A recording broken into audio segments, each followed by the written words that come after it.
muy buenos días. ¿Cómo están, queridos hermanos y amigos?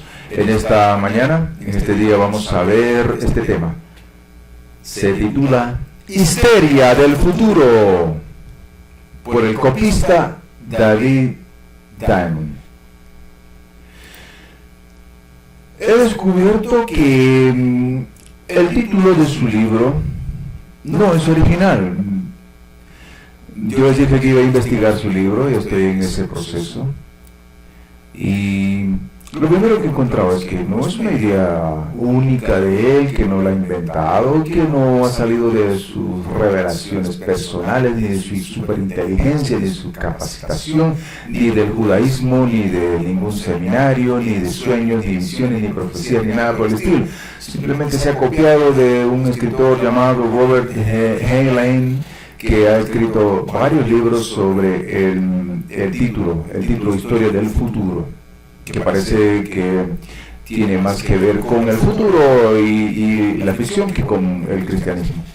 Este es el libro, o la carátula del libro de David Diamond, y que ya le he cambiado el título, y debería serlo él también, y debería ser así: Histeria del futuro. Yo no sé si sea doctor, tengo esa inquietud. Habrá que escribir a la universidad donde estudió, a ver si se ha doctorado. Si no se ha doctorado, no debe poner doctor acá. Debe poner abogado, licenciado o el grado que tenga, bachiller o algo parecido. Dice quinta edición, pero ninguna de estas ediciones ha sido registrada públicamente como un libro formal, según testimonios de otras personas.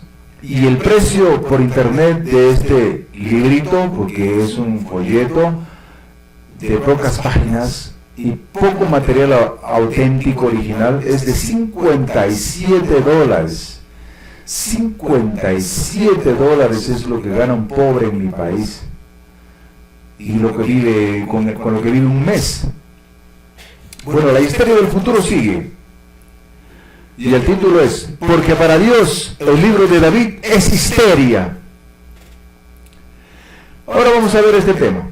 Controversia entre teólogos gringos sobre el arrebatamiento, que es una doctrina fundamental de David Diamond en sus constantes prédicas, y se supone que sale de la revelación de su profundo y sobrenatural profético libro. Resulta que hay dos teólogos muy conocidos y famosos en el mundo. Uno es John MacArthur, que ha escrito comentarios, libros, que tiene una teología controversial, calvinista y conservadora al extremo, y que dice que el pretribulacionismo es su doctrina. Mi bendita esperanza no es ver al anticristo. Claro, lo que él quiere es una cosa, lo que va a hacer Dios es otra.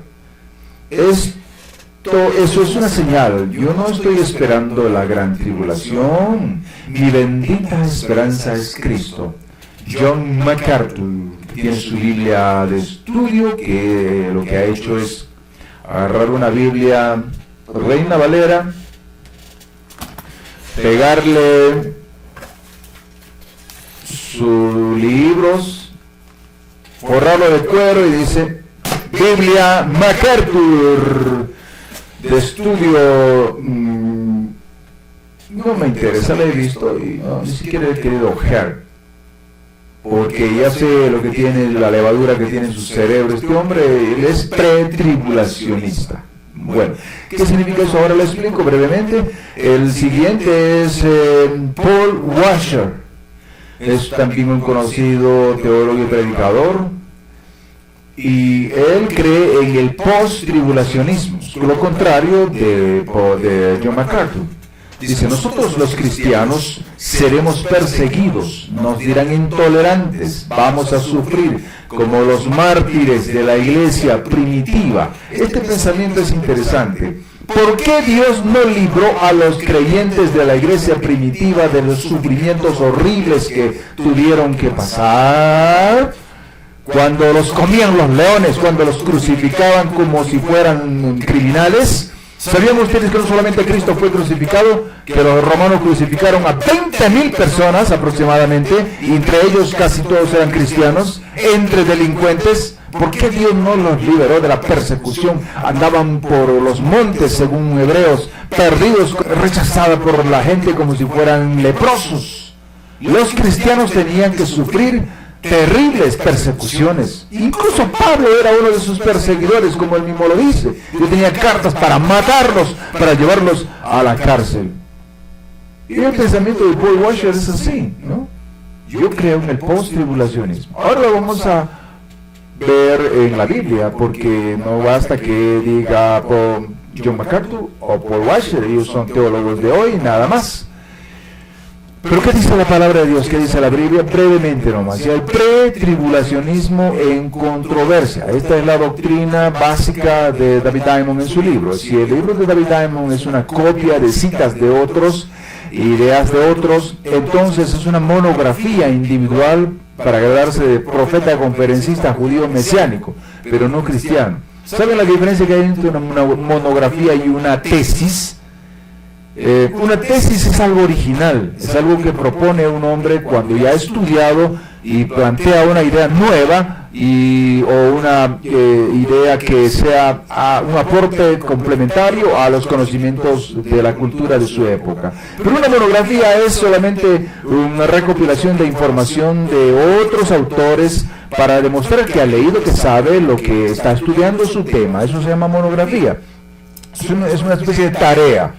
Tomo los conocimientos de alguien, tomo los conocimientos de otro, de un periódico, de internet, de un libro, copio, pego, hago mi monografía, le pongo mi nombre, mi firma atrás y listo, se presenta como monografía. Entonces un libro no es un libro autentificado, sino que es una monografía. Una tesis original es otra cosa. Es algo profundo, erudito y consultable. Es un documento que no hay otro semejante en el mundo. En este caso, el de David es una especulación superficial, prescindible, es decir, ni necesito leerlo, ya sé más o menos lo que dice, sino que estoy tratando de prepararme para la lectura, porque si voy con los ojos vendados, cualquier barbaridad me va a convencer. Es un libro de información recopilada apresuradamente de ideas, de otros libros, de periódicos, de televisión, de noticias del mundo, donde se habla de cataclismos y dice, así es porque se está preparando ya la venida del Señor Jesús para llevarnos al cielo y que aparecerá después de él el anticristo. Incluyendo el título Historia del Futuro, que no es original, como ya lo mostré, es una copia del libro de Robert Heinlein.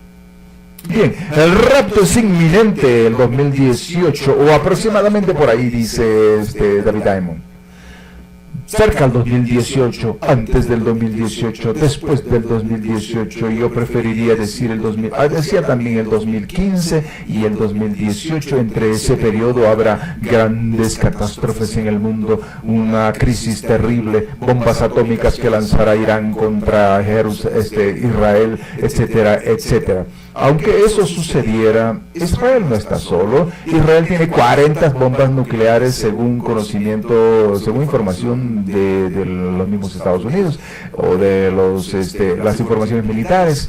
Así que Israel no está desarmado y si lanzan 2 bombas nucleares y caen en los 2 países, morirá pues la mitad de su población y el mundo seguirá su curso. Eso no es el fin del mundo, ese no es el apocalipsis. Ese no es la tribulación. Si su prédica apocalíptica estuvo basada en especulaciones apologéticas discutibles, como se puede ver cuando se enfrentan John MacArthur y Paul Washer, 2 gringos teólogos que opinan de formas distintas. Entonces, ¿qué cosa es lo que debemos creer? ¿A quién le debemos creer? ¿A David Diamond y John MacArthur? ¿O a David Diamond y Paul Washer? ¿De dónde sacó las ideas? Lo que pasa es que todo el mundo cree en el pretribulacionismo. No todo el mundo, sino la mayoría. Pero hoy está poniéndose fuertemente en duda esta posición pretribulacionista, porque es facilista, es hasta engatusadora, infantil. Y yo la he aprendido así. En los seminarios me enseñaron así, los libros me enseñaron, la iglesia me enseñaba, la doctrina y la declaración de fe, ahí está. Creemos que Cristo vendrá a recoger a su iglesia para que no sufran como los primeros cristianos, para que no se los coman los leones, para que no los crucifiquen, para que no los persigan. Me los voy a llevar conmigo y los voy a poner en algodones allá en el cielo, mientras yo vengo acá a pelear con el diablo. Así no actúa Dios, nunca ha actuado y no va a actuar así jamás. No es así el mundo. Repetiré en resumen las dos posiciones rápidamente para que se vaya quedando grabado en sus mentes. La primera posición, que es respetable, la que cree todo el mundo, la creen los mejores seminarios y los libros más importantes de escatología. Las dos posiciones las creen gente muy importante. La primera dice así: la posición pre-tribulacionista quiere decir lo siguiente, ahorita lo explico, y es la que defiende David Diamond. ¿Por qué? Porque cree que todo el mundo cree eso, así que le acertó. Porque piensa o leyó que es la más segura, la más popular, la sana doctrina. No sé de qué hablan cuando dicen sana doctrina, porque no predican de la prosperidad, ya es sana doctrina. Muchas veces, yo pienso que hasta Guillermo Maldonado me atrevería a ser así de osado. Tiene más sana doctrina que muchos de estos herejes y groseros predicadores que hoy día se llaman sana doctrina. No digo que sea verdad, pero posiblemente la teología profunda cristológica de Guillermo Maldonado sea más cristológica que la de ellos. Porque no tienen idea de cómo se van a salvar. Se salvan por obras, se salvan, Dios sabe cómo. Demuestran así que no tienen ideas propias. Y esto es lo que dice, basado solamente en un versículo de la Biblia, mal interpretado. La doctrina pretribulacionista solo se basa en este versículo.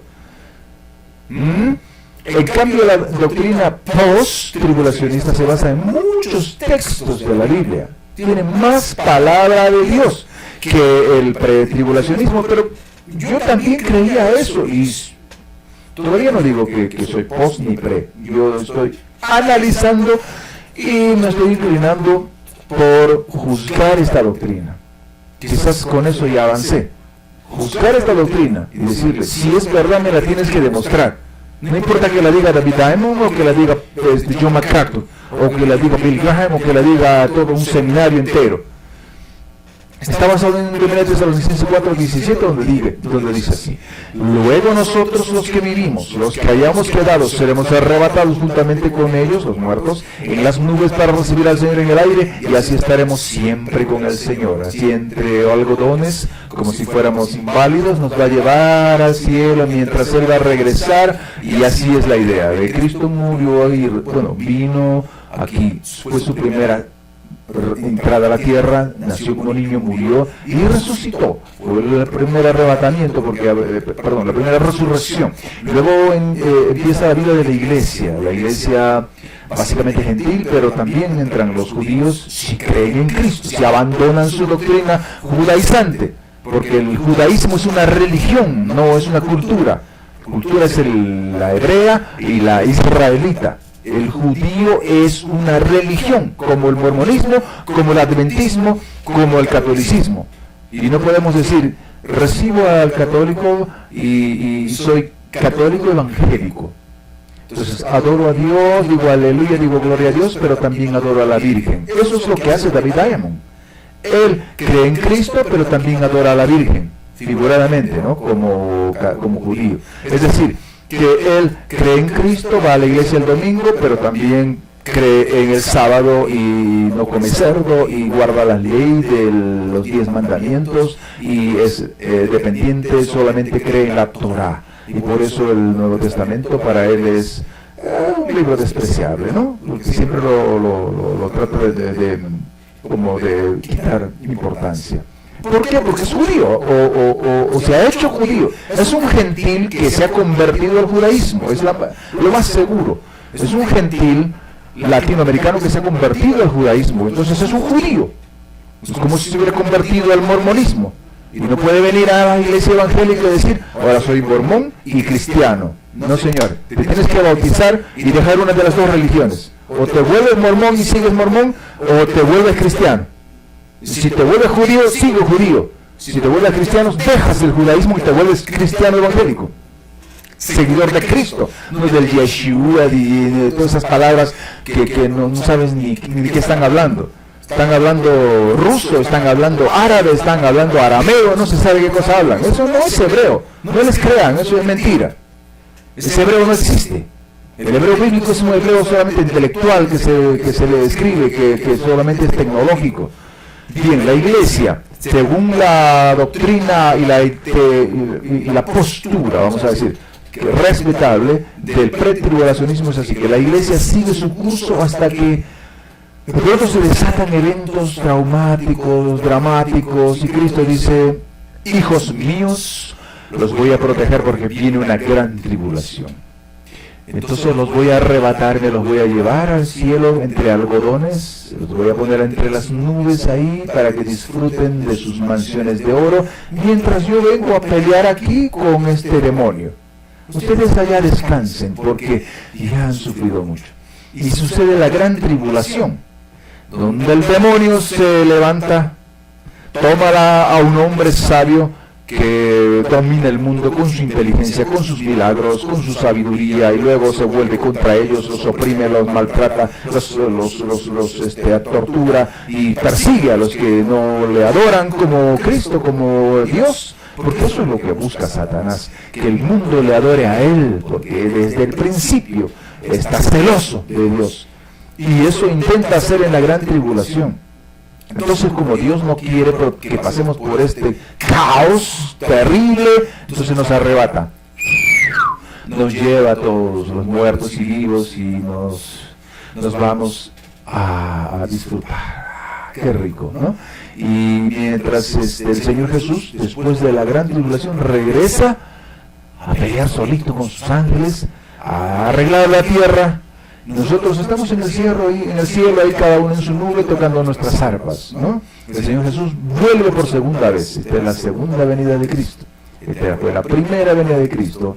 Y aquí Él arregla las últimas cosas, pelea contra el diablo, lo vence en la batalla del Armagedón, hace una serie de eventos que están relatados en Apocalipsis y en Daniel, ¿verdad? Y hace los juicios y sentencia al diablo, y luego se sienta a juzgar a las tribus de Israel. Y viene el fin. Ese es el pre-tribulacionismo. Ahora vamos a ver el post-tribulacionismo. No se olviden, antes de la tribulación, Cristo nos arrebata, viene hasta los aires y nos arrebata, nos lleva y no toca tierra y se va con nosotros al cielo, al lugar celestial, a la eternidad, y nos pone en nuestras mansiones de oro, y luego Él regresa y vuelve a la tierra para seguir arreglando las cosas mientras nosotros ya estamos libres de problemas. Así ha actuado Dios. Muéstrame en la Biblia en qué lugar Dios ha actuado así. ¿Cuándo lo ha hecho? Desde Adán lo ha hecho así hasta el último día. Busquen en la Biblia, por favor. Bueno, la segunda posición post-tribulacionista tiene muchos más argumentos. No voy a decir que soy post-tribulacionista, lo confieso, sino que es una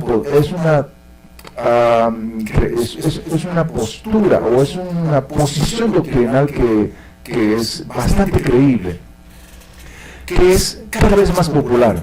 Más gente está creyendo en esto, y gente muy inteligente y gente muy sincera. Es más creíble al parecer, porque yo estoy evaluando también, estoy considerando ambas posiciones para no caer en el extremismo, ¿no? Es más bíblica, es más realista, más con referencia a la Biblia, tal como Dios nos ha tratado a los hombres desde el principio. Menos mágica y menos especulativa, es más directa. Es así. Cristo viene, muere, resucita, y entonces empieza la iglesia, o continúa la iglesia según la teología de cada uno. Algunos dicen que la iglesia empezó antes, y yo podría pensar que ellos son parte de la iglesia, pero la iglesia no empezó ahí. La iglesia empezó con Cristo. Pero los que tuvieron fe y fueron fieles antes de Cristo son parte de la iglesia, pero se incorporan. Bueno, eso es discutible también. Son muchos conceptos, ¿verdad? Entonces la iglesia continúa o existe ya como tal en esta era, desde el año 1 hasta ahora que estamos en el 2015. Aquí no hay arrebatamiento antes de la gran tribulación. Entonces, ¿qué pasa? Que viene un hombre y se instala como gobernador del mundo, como presidente de toda la tierra. No va a ser judío como dice Diamond. Según la Biblia va a ser un europeo de Europa del Este. En la parte alta, un hombre sabio, un hombre inteligente que va a controlar la tierra y que va a salvar al mundo. Bien, ya lo dije anteriormente, no lo voy a repetir. La primera parte va a ser eso. Se va a volver famoso, se va a volver imprescindible. El mundo va a querer que él los gobierne. Y cuando es el gobernante de toda la tierra, va a poner una sola moneda, va a abolir toda la enfermedad y toda la pobreza, y entonces va a parecer que es el Salvador, se va a manifestar el diablo que mora en él, porque es Satanás en el cuerpo de un hombre. No es como ahora que es un espíritu. En el anticristo auténtico, en la bestia, el diablo va a estar metido en ese cuerpo y va a ser la tribulación, un tiempo terrible. ¿Por qué dice que los cristianos van a ser perseguidos, que van a ser marcados? Todo eso sucede porque estamos aquí. Bien, como les decía, en la posición post-tribulacionista, la iglesia pasa por la tribulación. No hay un arrebatamiento previo antes de la tribulación. Es decir, que el mundo va decayendo. Aquí están las crisis y todas las guerras, y llega el tiempo de la tribulación, y hay un momento extraño de calma, y luego viene el desastre, y es entonces cuando Cristo regresa. Viene por su iglesia y se cumple aquel versículo. Este versículo se cumple según esta posición aquí. Y los cristianos somos arrebatados, somos transformados y somos incorporados a Cristo, pero trabajamos con Él. No nos lleva, nos incorpora a su ejército y termina con las últimas cosas: derrota al diablo, conquista el mundo, restaura lo que Adán alteró y el diablo contaminó, lo limpia. Hay el milenio, aunque algunos piensan que el milenio es en el cielo y que lo hace con un grupo selecto de personas. No es asunto de la discusión ahora. Aquí nomás nos vamos a quedar, porque hay mucha tela por rebanar aquí, por cortar aquí. El asunto está en que el arrebatamiento es antes o es después de la tribulación. Bien, sigamos entonces para ver cómo se sostiene esta segunda posición del post-tribulacionismo con los versículos de la Biblia. Miren, tiene más textos, no solamente uno. Y dice así: el primero es el mismo de 1 Tesalonicenses 4:17. Luego nosotros lo que vivimos, lo que hayamos quedado, seremos arrebatados juntamente con ellos en las nubes. Pero no dice cuándo. En el texto de 1 Tesalonicenses no dice cuándo, solo dice que seremos arrebatados los vivos y los muertos, y nos iremos a encontrar con el Señor en el aire, y así estaremos siempre con el Señor. O seremos como Él, seremos transformados y glorificados. Nuestros cuerpos serán modificados, ya no seremos carne, seremos cuerpo celestial. Porque así dice el apóstol Pablo: hay cuerpo animal y hay cuerpo celestial. Perderemos nuestro cuerpo animal y tendremos un cuerpo celestial. Porque ahora, si ustedes se dan cuenta, nuestro cuerpo se parece al de los animales. Tenemos huesos, tenemos nervios, tenemos músculos, tenemos ojos que ven la luz, oídos, cerebro, como los animales. Y por eso algunos ateos piensan que descendemos de los animales, pero no es así. Mateo 24:29 dice: inmediatamente después de la tribulación, esa es la clave. Después de esta tribulación, dice Mateo, el Señor Jesús está hablando acá, de aquellos días, después de la tribulación de aquellos días. ¿Cuál tribulación? La misma que estamos hablando, esta tribulación. Enviará a sus ángeles con gran voz de trompeta y juntará a sus escogidos de los cuatro vientos, es decir, de los cuatro extremos, desde un extremo del cielo hasta el otro, es decir, alrededor de toda la tierra, de todas las naciones del mundo, en cualquier parte que sea el hemisferio donde nos encontremos. Eso quiere decir, ¿no? La tierra es redonda, así que de cualquier lugar de la tierra, sea abajo, arriba, al costado, a la derecha, a la izquierda, los ángeles tocarán su trompeta y juntará a sus escogidos y nos arrebatará, como dice 1 Tesalonicenses. Esa es la posición, porque dice: inmediatamente después de la tribulación nos arrebatará juntamente con ellos en las nubes para recibir al Señor. Esa es la posición post-tribulacionista. Como se puede ver, estos dos textos se refieren al mismo suceso futuro. dicho por el Señor Jesús y por el apóstol Pablo. El Señor Jesús lo dijo primero y el apóstol Pablo lo dijo después, basándose en las palabras del Señor Jesús y también en su encuentro personal con Él cuando fue arrebatado al tercer cielo. Y refieren un tiempo de tribulación y dice después, lo que dije. En segunda de Tesalonicenses 2:2 para adelante dice que no os dejéis mover fácilmente de vuestro modo de pensar, ni os conturbéis ni por espíritu, ni por palabra, ni por carta como si fuera nuestra, ni por un libro llamado la histeria del futuro, en el sentido de que el día del Señor está cerca. No se dejen mover de que el 2018 es, que el 2015 es, que el 2014 fue, que el 2013 era, que el 2012 fue, que el 2010, que el 2009, que el 2000, que no sé cuánto. Cuando empezó este milenio del 2000, como decían que el Señor viene, el fin del mundo se acerca, no se dejen engañar. Nadie os engañe en ninguna manera porque no vendrá ese día sin que antes venga la apostasía. La apostasía es el abandono de la fe, no solamente Cash Luna. La apostasía es el abandono de la fe absoluta, la negación de Cristo, el ateísmo mundial, y se manifieste el hombre de pecado. Otra vez, nadie les engañe porque no vendrá Cristo antes de que se manifieste el hombre de pecado, sino después. ¿Quién es el hijo de pecado? El hijo de perdición. ¿Quién es el anticristo? Quiere decir que Cristo mismo está diciendo, a través del apóstol Pablo en segunda de Tesalonicenses dice, nadie les engañe de ninguna manera, porque Cristo no vendrá antes de que se manifieste desastre doctrinal y el anticristo. Entonces vendrá el Señor Jesucristo, el cual se opone y se levanta todo contra todo lo que se llama Dios y es objeto de culto. Eso es lo que hará el anticristo, que con el diablo dentro querrá ser adorado por el hombre. Y entonces la gente se resistirá, la iglesia le resistirá y habrá una guerra entre el diablo, el anticristo y los cristianos y el mundo, y aquellos que crean que no deben someterse a él. Tanto que se sienta en el templo de Dios como Dios, habrá un templo, reconstruirá el templo de Salomón en Jerusalén, tendrá dominio sobre todo y se sentará en el templo de oro que Salomón construyó, y él construirá su propio templo de oro, haciéndose pasar por Dios.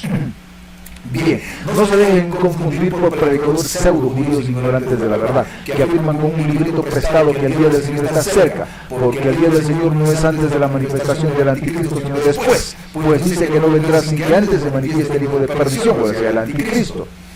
Ese es el Evangelio según Mateo y es categórico. Con eso termino, no tengo más. Escuchen por favor, Mateo 24:29 dice: e inmediatamente después de la tribulación de aquellos días, el sol se oscurecerá. Mire, después de la tribulación, no antes. Después de la tribulación, el sol se oscurecerá y la luna no dará su resplandor, y las estrellas caerán del cielo y las potencias de los cielos serán conmovidas. Entonces, mire, entonces, ¿no se entiende? Tiene más textos. Aparecerá la señal del Hijo del Hombre en el cielo. Entonces el hombre verá la venida segunda del Señor Jesucristo. La iglesia le verá. Y entonces lamentarán todas las tribus de la tierra y verán al Hijo del Hombre viniendo sobre las nubes del cielo con gran poder y gran gloria. No sé si podemos regresar ahora que dice.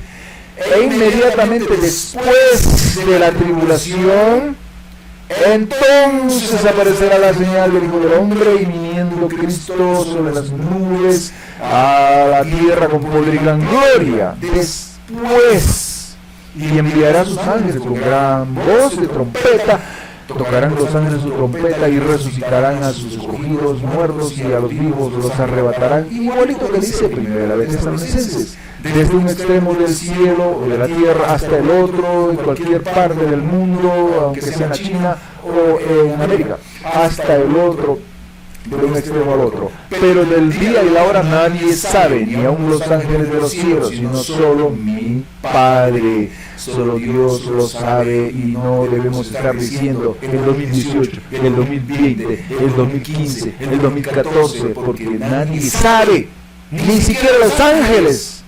Solo Dios Padre. Dejémosle a Dios ese trabajo no le hagamos más problemas. Muchas gracias. Eso es todo de mi parte. Me despido deseándoles las mejores bendiciones en el nombre del Señor Jesucristo. Yo soy Fernando Méndez para servirles.